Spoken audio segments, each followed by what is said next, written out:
नल और नील नाम के दो मौसेरे भाई थे। दोनों कुछ असाध्य रोग से ग्रस्त थे। एक दिन परमेश्वर मुनिंद्र नाम में आए हुए वो परमात्मा सत्संग कर रहे थे। नल और नील भी वहां जाकर बैठ गए, सत्संग सुना। जो ही वो जब परमात्मा के पास आए, आशीर्वाद और दीक्षा तो कहते बाद में देखेंगे, पहले प्रणाम कर लेते हैं। तो जो ही वो प्रणाम करने आए परमात्मा के पास, उन दोनों के सिर पे आशीर्वाद भरा हाथ रखा, दोनों स्वस्थ हो गए। एक दूसरे को देख रहे हैं कि हम ये क्या हो गया, जैसे शरीर से 100 मन वजन उठा दिया हो। दोनों चरणों में गिर गए, फूट फूट कर रोते रहे। कहने लगे महाराज मैं उपदेश दे दो, हम आपके दास है। दोनों को दीक्षा दे दी, भक्ति करो बेटा, ये मंत्र जाप करो। करते रहे। उस दिन से वो बहुत सत्संग में सेवा करने लगे। बूढ़े बुजुर्गों के कपड़े, रोगियों के, अपाहिजों के कपड़े ले जावें, लाओ जी मैं धो लाऊंगा। उनके कपड़े धोवें, बर्तन साफ करें, उनको आराम से बैठावें, नवावें। यानी इस तरह वो सेवा करने लगे, जो परमात्मा मुनिंद्र जी के आश्रम में जो आया करते थे। लेकिन वो फिर भी एक सीधे साधे थे, भोले से दिमाग के थे। वो क्या करते, सत्संग में जो चर्चा होती, ज्ञान सुनते भगवान के मुख से, तो कपड़े धोने जाते या बर्तन साफ करने जाते। दरिया के किनारे सत्संग होया करते थे, आश्रम होते थे ऋषियों के। तो वो क्या करते, दरिया के जल में किनारे पर कपड़ों को पानी में भिगो देते कि कुछ देर इनका मैल गल जावे, फिर धोएंगे। इसी प्रकार बर्तनों को, और बैठ के किनारे पर वृक्ष के नीचे सत्संग सुनी हुई बातों पर दोनों चर्चा करते थे। तो ऐसे जब वो बातें कर रहे होते हैं तो एक आधा कपड़ा उस झालों में बह जाता था, उनको पता नहीं लगता। जब वो जाकर धोकर सुखा देते उनके कपड़े, तो वो फिर उठाते अपने अपने कपड़े। कोई कहता जी मेरा तो धोती नहीं मिली, कोई कहता मेरा कुर्ता गुम हो गया। वो कहते भाई हम तो जितने ले गए थे उतने ले आए हैं, हमें तो मालूम नहीं। इसी प्रकार बर्तनों में भी कोई एक आध बर्तन, किसी की गिलास, किसी की थाली प्रतिदिन गुम हो जाती थी।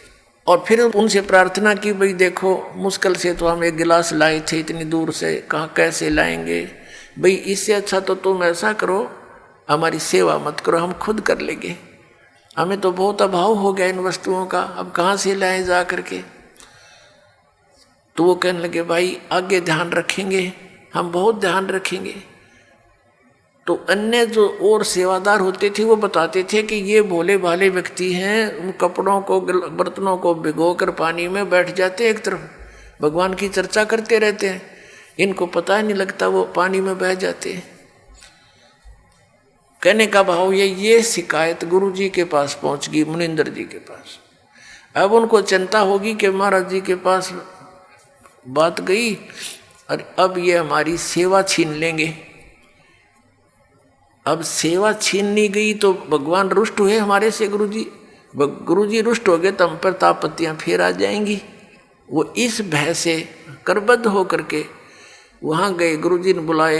परमात्मा ने कहा बेटा ये बहुत परेशान हो गए हैं, आपकी नीयत अच्छी है भगवान भक्ति सेवा करने की, लेकिन इनको प्रॉब्लम घनी हो जाती है, तुम सेवा रहने दो बेटा, कोई और सेवा कर लो। वो चरणों में गिर गए, बुरी तरह रोने लग गए, हे परमात्मा हमारी सेवा ना छीनो, हे भगवान आगे हम बहुत ध्यान रखेंगे। तो वो भक्त कहते जी इनने कई बार कह ली ये बात, तो ये फिर जाते भूल जाते, इनके बस की बात नहीं। अब परमात्मा ने देखा कि इनकी श्रद्धा टूट है, इनका दिल टूट जाएगा, ये वहाँ दुखी हो जाएंगे। तो परमात्मा कबीर मुनिंद्र जी ने, परमेश्वर जी ने आशीर्वाद दे दिया, बेटा आज से तुम्हारे हाथों से कोई वस्तु जल में डूबे नहीं की, वो वहीं जहाँ रखोगे वहीं रहेगी, इधर टस समस्या नहीं होगी, तुम नहीं छेड़ोगे इतने। अब इस वर्ग को पाकर वो बड़े खुशी हुए, जाकर देखा वो कपड़े धर दिए, भिगो दिए, जहाँ रखे थे वहीं रहे।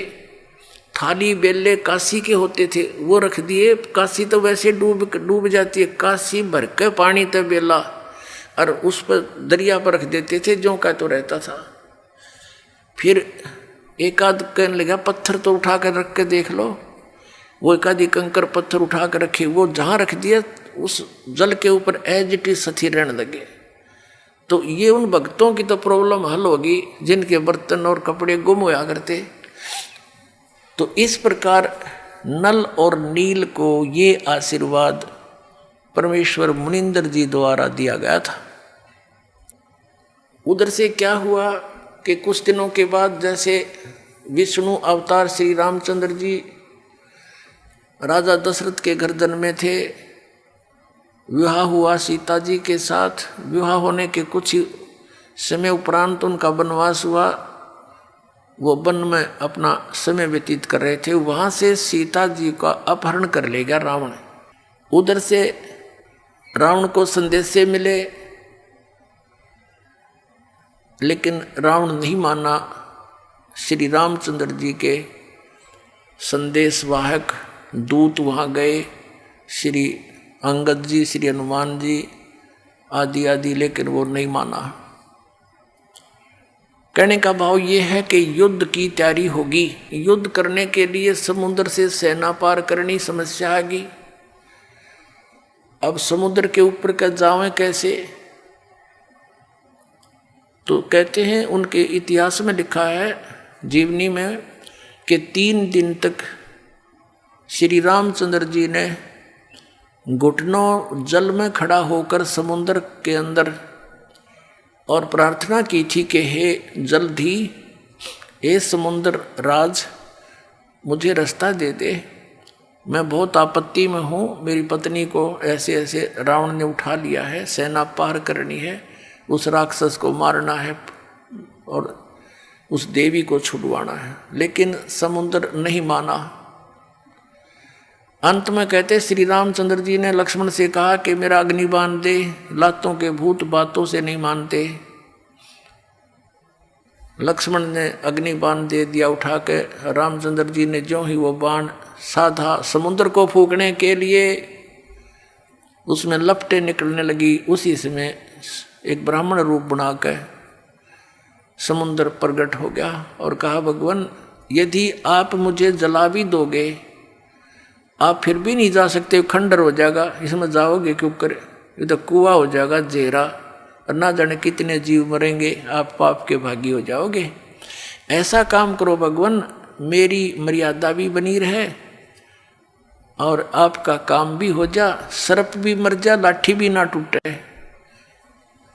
तो श्री रामचंद्र जी ने कहा वो बता क्या उपाय है फिर? कि आपकी सेना में नल और नील नाम के 2 सैनिक आपके भक्त हैं। क्योंकि उस समय आसपास के सारे ही भगत सारे इकट्ठे हो गए थे रामचंद्र जी के गेला। भाई इस आपत्ति आ गई और एक निकम्मा आदमी उसकी पत्नी ठा ले गया।